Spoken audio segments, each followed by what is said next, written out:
Okay, so good morning, everyone. The last couple of weeks, I've been talking a lot about goal setting, and and if you've been on any of those calls, you'd have picked up on the three different types of goals that are relevant for people as they strive to achieve more throughout the course of 2020. The first, as a recap, is a results-focused goal, an outcome-centered goal.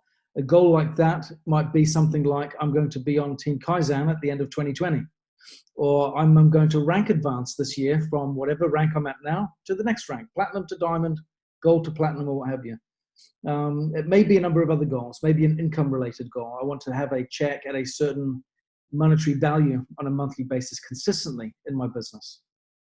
These are outcome-focused goals. Most people don't have problems with setting these types of goals because they've got a clear focus on what their direction is that they want to pursue, where they want to be. Yeah. The challenge is, though, in my experience, as I've worked with a lot of people now in my career, both on both sides of the table, most people know how to set that type of a goal, but they struggle with actually achieving it, knowing what to do next. So they go, yes, I want to be a diamond by 2020. I guess I'm going to be on Team Kaizen. But then they go, now what? You know, maybe there is a big chasm between where they are now and where they want to be, and they don't know what the next step is in the process. That's where the next goal comes in. The next type of goal is a behavioral goal. And the behavioral goal focuses on what we do. Yeah, so for example, I might have a goal of being on Team Kaizen or rank advancing, getting my earnings up by a certain percentage. For example, my behavioral goal will tie into that. And that will focus on my activities on a daily, weekly, and monthly basis. How many people am I going to be speaking to on a daily basis? How many presentations am I going to give on a weekly basis? How many ABCs am I going to conduct on a weekly basis? What events am I going to attend? What training am I going to get? What books am I going to read? What process am I going to follow on a daily, weekly, monthly basis? That one is really, really important. The third type of goal ranks just as high as the second one, and that's a standards goal. A standards goal means, what outcomes do I expect from my activities? I'm going to have a standard of excellence that I tie into my goals. For example, if I say I'm going to speak to 30 people over the next 3 days, how many of those people that I speak to am I going to have setting appointments? How many of those appointments are going to convert into presentations? How many presentations are going to convert into sign-ups? And how many sign-ups will convert into engaged business builders? That conversion rate, now in Nikken, we've often used this law of thirds, haven't we? Which can become a fairly constant or consistent standard that we can use as a measuring stick to find out if we're on track with how we should be performing. The benefit of a standards goal is it gives you the chance to evaluate your behavior and make the needed adjustments so that you get your outcome goal achieved. Yeah, that's really, really important that we emphasize that. If we just have an outcome goal, I don't really have a major amount of control over that. There's not too much I can do to influence that. I can influence it, but I can't control it. Sorry. I can influence my goal, but I can't control it. But I can control my behaviors. So my behavior goal is something that I have far greater control over than my results goal. I'm in charge of what I do. And I'm also in charge of my own standards. So as I measure my standards, if I'm speaking to 30 people in 3 days and only one person agrees to a presentation, I know I'm doing something wrong. I'm not getting my standard achieved. I'm hitting my activity, but I'm not getting the standard. I'm not getting that particular outcome. And that is important for us to measure, because then when we look at our business performance, where am I falling down? I now can see, can't I, where it is that I'm falling down, because I see the deficit right there. There is something that I'm saying when I first contact people that is turning them off, and I need to adjust that. Or I'm getting the conversion rate with my presentations. 10 out of 30 are agreeing to hear a presentation, but only 1 out of 10 is committing to do something. Now there's a problem again. What am I doing in my presentation that's falling through? And then I can look at that section of my business activity and evaluate that, adjust that, work on that, versus if we don't have the standards goals, and if we don't have the activity goals, the behavioral goals, then what happens is we have the outcome goal, and this is where a lot of people struggle and then end up frustrated. They have the outcome goal. I'm going to rank advance. I'm going to get my check to this. And what they do is they work really hard, but because there's no defined activity goal, and of course, if you can't measure it, you can't manage it, which means if I don't have a defined behavioral plan, then I'm not going to have something that is measurable. And if it's not measurable, I can't manage it. And if I can't manage it, I can't analyze it. And if I can't analyze it, I can't see where I'm going wrong. And as a result of that, I do a lot of work, I don't get the result, and I don't know where to look. I don't know what to do about it. Okay, so what we want to focus on really is ensuring that we have those three areas of our activity or our business clearly articulated: outcomes, behaviors, and standards. Now, here's a question for you. We place so much emphasis on setting goals, especially around this time of year, don't we? But here's a question. What's more important, goal setting or systems?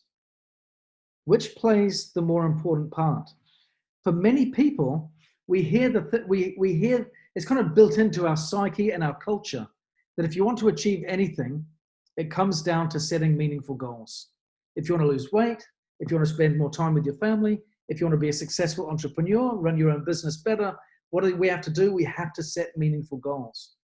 Now, there's a challenge with this because that belief isn't 100% true. Goals are important. They give us direction, but systems provide us the mechanism for making progress.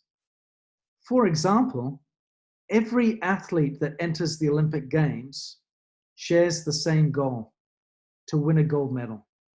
No one goes into the Olympics simply to participate. They don't hand out participation prizes at the Olympics. Yeah, they go in to win. So they all share the same goal. Every entrepreneur that begins their own business has the goal to succeed, to become independent, to become a success in what they're doing. Every person that goes into a marriage environment, becomes a parent, has goals to make it work. Yeah? So everyone in every facet of life, if everyone that starts out losing weight has a goal to do that, not everyone succeeds. Not everyone wins the gold medal. Not every marriage succeeds. And not every business that starts out thrives. But they all share one thing in common. They do share the same goals. So what's the difference? The difference is the processes that people put in place, the systems that they follow that will give them different outcomes, which is why we see, my wife will laugh at me for this because I'm going to use a soccer analogy here. And anyone that knows me knows I'm not a sporting buff at all. I grew up playing music and never really played sports all that much. But close to where I lived in England was the Manchester United football grounds. Very, very famous soccer team in England. They had a football coach called Sir Alex Ferguson, who served that team for many, many years. They've got a big statue of him now out the front of the stadium. Huge success. And the team thrived while he was their coach. As he has departed, the team isn't performing as well. They've got the same goals. I don't think they've suddenly moved away and said, I don't think winning's all that important anymore. Yeah, they've not done that. But the process that they follow under a new coach is clearly quite different because they're getting different outcomes. So we need to understand in this process of goal setting that winners and losers actually have the same goals. So don't think that the thing that will differentiate you this year or that will make the change in your business for 2020 is that you've got a better, more refined goal. That's not the case. What we need to understand is that the real thing that we need to focus on is the process that we follow. We need to fall in love with systems. If we can fall in love with systems, then we'll start to make good progress. So what are some of the systems that we can follow in order to have better progress in 2020? I think there's fairly standard procedures that we follow in network marketing. Yeah, it really comes down to, if we look at our business, I've only been in the field now for 4 years, right? That's gone fast, those 4 years, right? But that's a drop in the bucket compared to many of you that are on the call with me today. But being in the field requires a lot of repetition, doesn't it? We're doing a lot of the same stuff over and over. So there's no real secret sauce to doing something particularly unique or different in order to get different results. It really comes down to how we apply ourselves to the systems that we follow. We've got a great schedule. Before we hit the record button today, Yoko asked me a really good question. It's the beginning of the year. What is the schedule for events and calls and webinars and conference calls and all that stuff that's going on? Do we have a schedule? We've got a schedule called the Niken Connect document. You can get it on the lifeandbalancetools.com website. I would encourage you to get it, to circulate it, to spread it, to make it available. We are in the process of updating it. I expect there to be minor changes to it, minor changes, because the schedule is pretty consistent right now from what I see. But I would encourage everyone to really sit down and evaluate, not just because what we're talking about here in processes comes down to the goal type number 2, isn't it? And goal type number 3. It really comes down to, what are my behaviors and what are my standards of excellence? So I think it's very easy for each of us to sit down at the beginning of a year, sit with a mentor or a coach, someone that's in our upline or a beloved cross line perhaps, sit down and say, okay, these are my goals for 2020.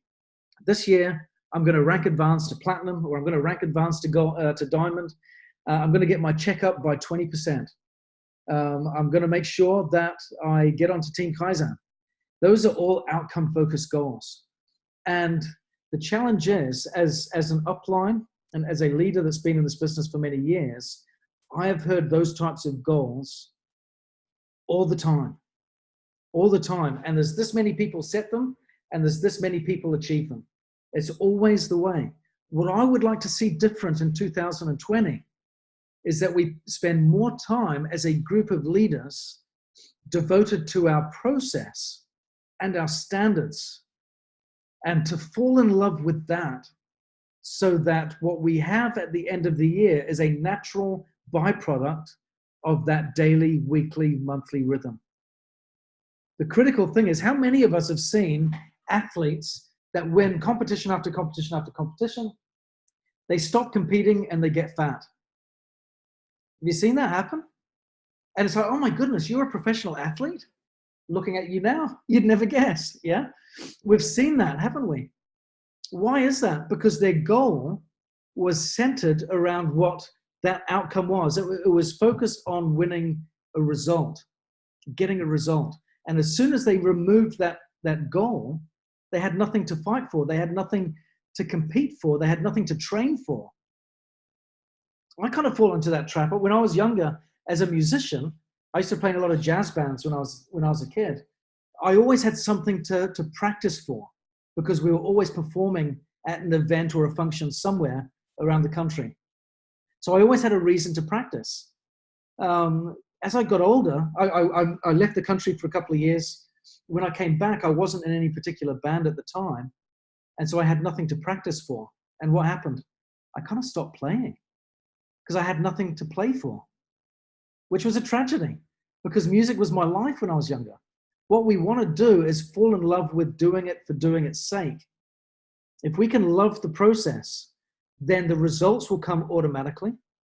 And as a consequence, we will get them time after time after time, versus what Niken is currently trying to fight right now. If you notice, there is a difference in Team Kaizen qualification this year compared to last year, where they have added, you can't get all the volume in one quarter, right? Because a lot of people would qualify in the month of December, and get in. What they're trying to do is establish good business practice.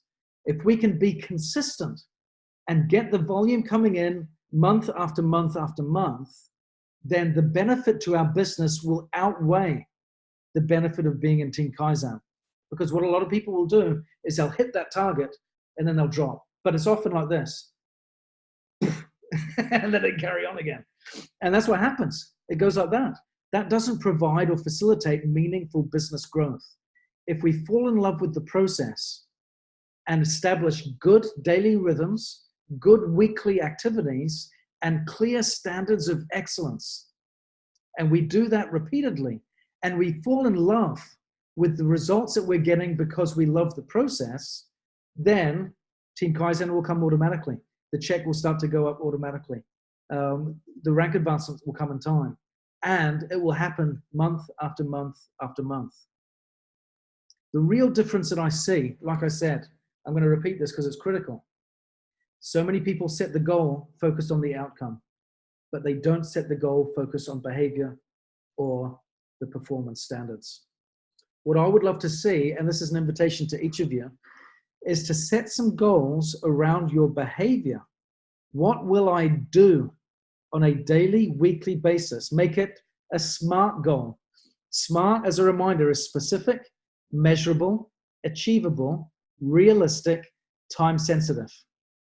When it's that way, when we have that simple formula for our goals, specific, measurable, achievable, realistic, and time-sensitive, when we have that around our behaviors on a daily, weekly, monthly rhythm, and we have a standard that we build into that, a standard of excellence. Out of this amount of activity, what is going to be the outcome? And set the standard. When we have a standard set with those specific goals, I believe we could have a significant shift in the outcomes of everyone's business in 2020. Significant. The key, of course, will be our commitment to apply ourselves to those goals and remain true to them. And that's where the third piece comes in, after changing the shift from goal to process and building in those mechanisms to have a meaningful other person that can help us be accountable on a regular basis to achieving these goals. It's so easy to set the goal at the beginning of the year, to have a fresh start, to have the outcome. We don't necessarily share it with anyone. Maybe we share it with our partner. Maybe we share it with someone else that we're working with, and then it kind of goes quiet. And it just drifts into obscurity, dies a very quiet death, so subtle and so oblique that it's not even worth having a funeral for it. Yeah? Are you raising your hand? You want to say something, Madeline? Please do. Well, I said it to you when we were in California, Ben. When you fall in love and you kiss someone, you're expected to be kissed back. Yeah. And then with all of that, you still want to keep kissing the same person and not looking for another person. And we've been teaching all of this. What you just gave was SMART, the S-M-A-R-T. We got that in HBM. We all know it. We're getting the theory.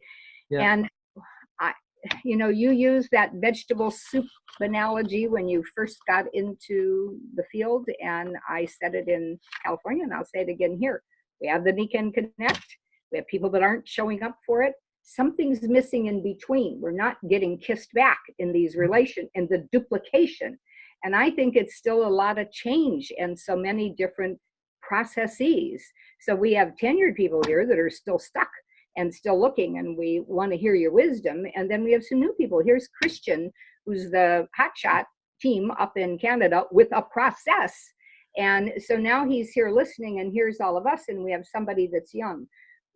We need interactional hands-on. Like I like that Ikikai team thing that we did because our little team made some progress, doing some things in between, and accountability to one another. I see the Thorntons on here. They're on our team, and Dee Welsh probably is. But, that's my recommendation back to you and all of us who are, Michelle and I are questioning the Thursday night better way. What are we going to do with it differently?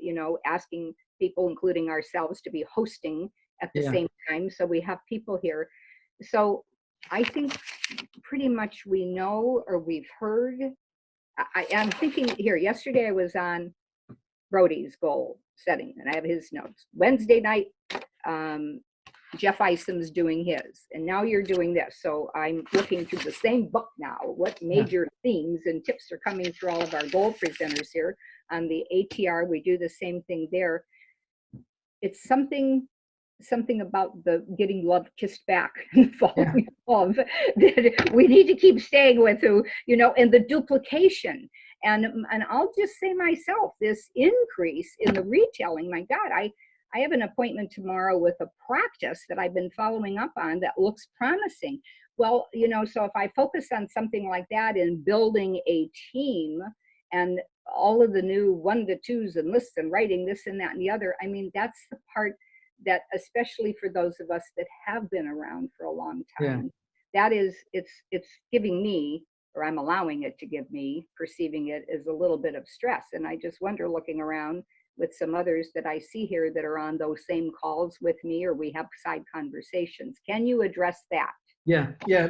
You've raised a really good point, this principle of being kissed back. Yeah, I want to talk about that. That's such a great metaphor, Madeline. It really is. You know, we're in love with something here. We're doing the right things. We want to kiss the person we love, and of course, we expect reciprocation. Something coming back. What you're explaining here is there is a feedback loop that is essential in the goal setting and process execution formula that is very, very important. If there isn't feedback by way of results, outcomes, that is in line with what our goals are, what our standards are, what our behavior is, then something is amiss, okay? Now, the problem that many people face in this regard is the milestones that they set are often too large. And I'll use an extreme example, but I'll use it with confidence because I believe in it 100%. You've heard me talk about this a number of times. A good number of years ago now, I did some volunteer work for a family services agency in my local area, facilitating or leading an addiction recovery program. And it was a powerful experience in learning about self-improvement, because what you've got there is personal development in its rawest, most brutal, most life-saving form that you will ever come across in your life. Now, Russell Brand is a celebrity that some people may know on this call, some people may not. And maybe he's a bit Marmite for some people. Some people love him, some people really don't like him. I think he's actually quite a genius guy. I've got a lot of respect for him. He's recently set up a program for recovery, and he said it's not for addicts, it's for everyone, because these 12 steps that people follow, he said, help us to recover ourselves to the best version of us, right? And so he's applying those principles to everyone. And I love that concept, because having witnessed so many people in that journey go through that desperate effort to change and transform, taught me so many lessons myself that I got a lot of value from, and that I've taught myself both publicly and privately as a result. And this is one of the principles that they live by, and it's a famous one, of course, and that is one day at a time. Have we all heard that saying, right? One day at a time. For many people, when they first enter that program, they're offended by that principle. To live one day at a time, you kidding me? Don't you know who I am? Don't you know what I've achieved? Don't you know what I've accomplished in my life? And you're saying I can't set a 12-month plan because I need to live one day at a time? Well, eventually they realize that that's the only way they can live. And sometimes it's not even a day. Sometimes it's an hour. Sometimes it's like just live in the moment. And that's what they learn to do. And over time, what they learn is the practice of good daily living. And what I think is the relevance here in this message is, as we look to get kissed back, as we look for feedback in what we're doing, what is critical is, for too many of us, we set the gap between what we do and where the result is too wide, too big. And surprisingly for most, the distance is much smaller than what we think it should be. It's much more reduced. It's much more simple. We want to have these noble big goals of becoming a Team Kaizen member or rank advancing to Diamond. We want to have this, and we go, I should set that goal. As soon as I say should, I've set a rule for myself that is problematic. Yeah. Because the very essence of that word suggests that rule doesn't even exist right now. Because I'm saying it should. No, well, it's not, because you're not getting those results. So the fact that I should set that goal is irrelevant. Should is a false expectation. So shift that, kick that out the door. Yeah. But we have these expectations we place on ourselves and say, I've been around, I'm tenured. I should get this result. And so, well, let's look at the results that you're getting right now. And let's be real. Let's own that. Let's be honest with ourselves. Step number one is not a should statement of what I should expect out of life or out of my business because of my age, because of my experience, or because of whatever factor we throw at it. That's all irrelevant. Look at the results and then say, based on this, what can I work towards to ensure improvement and progress? And often that will be more baby steps. It's ironic, it's paradoxical that we want to achieve great things and we do that by setting small goals. For many people on the call today, the best goals that can be set is to actually pick up the phone and talk to someone today. Maybe do that within the next hour. And if people would set and achieve those types of goals, we would start to see different results over time. But we're stretching too far into the future. And it's like, to carry on that metaphor of Madeline, it's like I'm trying to throw long distance kisses. It's very hard to hit your goal and very hard to get it back that way. Kissing requires proximity, doesn't it? It requires proximity. And so if we want to get kissed back in our business, then we need to be up close and personal with where the activity really matters. And so I would suggest remove the should statements. I should set this goal because I am this. I am perceived to be this, therefore I should do that. Eliminate that. You're burdening yourself with unrealistic expectations based on should statements, which are unreal. They're not true. They're not real. Eliminate that. Just be honest with yourself and say, you know, like the addict, I've got a problem. This is my reality, and it's not what I like. I'm not getting the outcomes that I want. Own that bit first, and then the thing is with that, this was the wonderful beauty of that statement, of that first step that these people would follow, is in admitting the problem. At first, you think you're surrendering to failure, when in fact you're liberating yourself from it. It's a contradiction in reality, in outcome. Because as soon as you say, this is my reality, warts and all, this is what I'm getting, this is what my business is. Yes, I'm this rank, but this is where my business is right now. Yeah, this is what people think I'm doing, but this is what I'm getting, right? Forget what the perception is. Get right down there to where you really are. Own that. Embrace it. And not in the context of surrender to failure, but to liberate yourself from a false reality. So that once you're there and you can admit that, you can move forward from there and do something different. But it's baby steps, because proximity brings change in this process. Yeah. If I throw it out and say, I'm going to make a radical difference, I'm going to start striving and jumping and leaping and bounding towards my results, but I've been broken and crawling for the last few years, then those are unrealistic goals. So the critical thing is, because what drives this circle as well is another central ingredient, which is belief.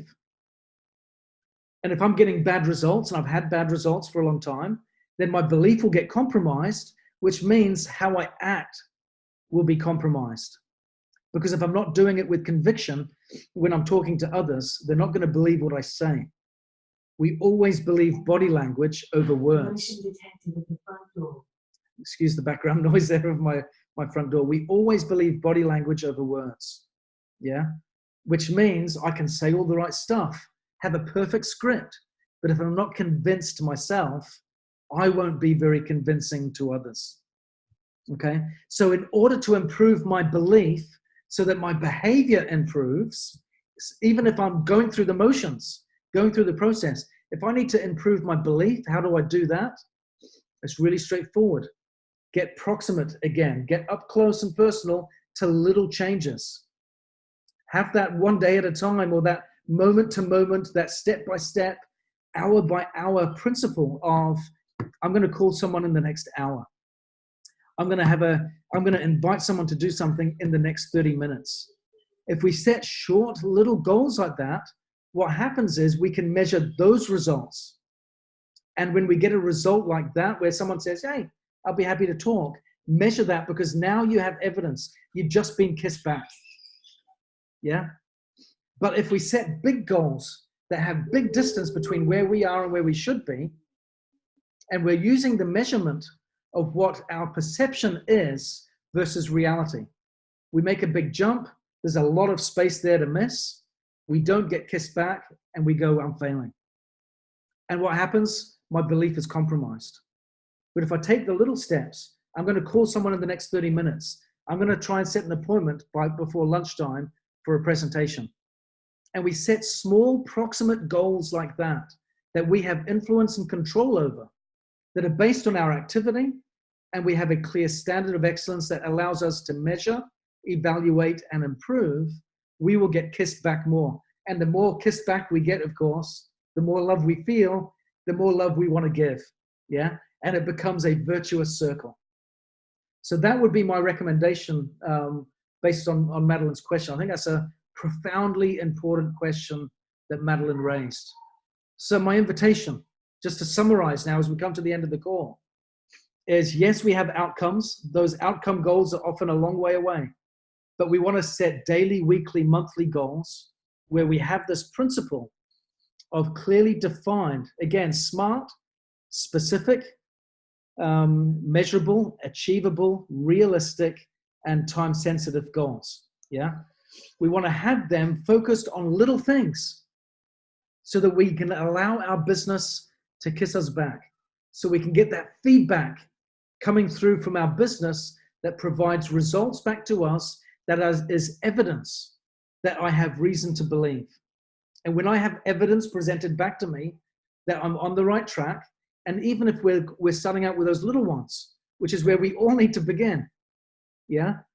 If we get that evidence coming back in little ways and we view and validate, that's an important thing, view and validate that feedback when it comes back, then our belief will start to grow. And with our increased belief, our activity is more believable. We can go through the motions in this business, but if we're not feeling it, other people won't feel it either. This is an emotion-driven business. And in order to feel it from the hearts of others, they've got to feel it in us first. And if we need to work on that, we work on it by getting up close and personal with the little things and have small, measurable, achievable targets that give us the chance for reciprocation, for feedback, for validation. And then we can move from there to bigger places. But it's a step-by-step process. And this is why doing the business daily, weekly, and monthly is so important. And it's why Nikken, in their wisdom, have said, if you want to be in Team Kaizen, don't shove it all into the final quarter of the year. Spread it out throughout the year, because they see the value of this principle. Yeah? So we've got validation here from the way that Nikken have put the plans together for 2020. Isn't that wonderful? Isn't that great that we can be on the same page there? If we understand that, we'll get great value from it. So thank you all very much. And I look forward to seeing you. 1 second. Yeah. Okay, I'll get it to you in a second. Okay, so thank you all very much. Madeline, you want to say something before we end? Yeah, just lift him up and give him a kiss for all of us to see. He's only got a pair of underpants on right now. So we only need to see his head. Yeah, he's run out the door. He's looking for his Play-Doh. So thank you all very much. Love you so much. And again, if you want help in this process, just reach out. The critical thing is, like I said, small steps that we can constantly validate and appreciate and value will make a huge difference to feeling and getting the feedback that we need. Thank you all, and we'll speak to you next week. Bye-bye. Thank you, Ben.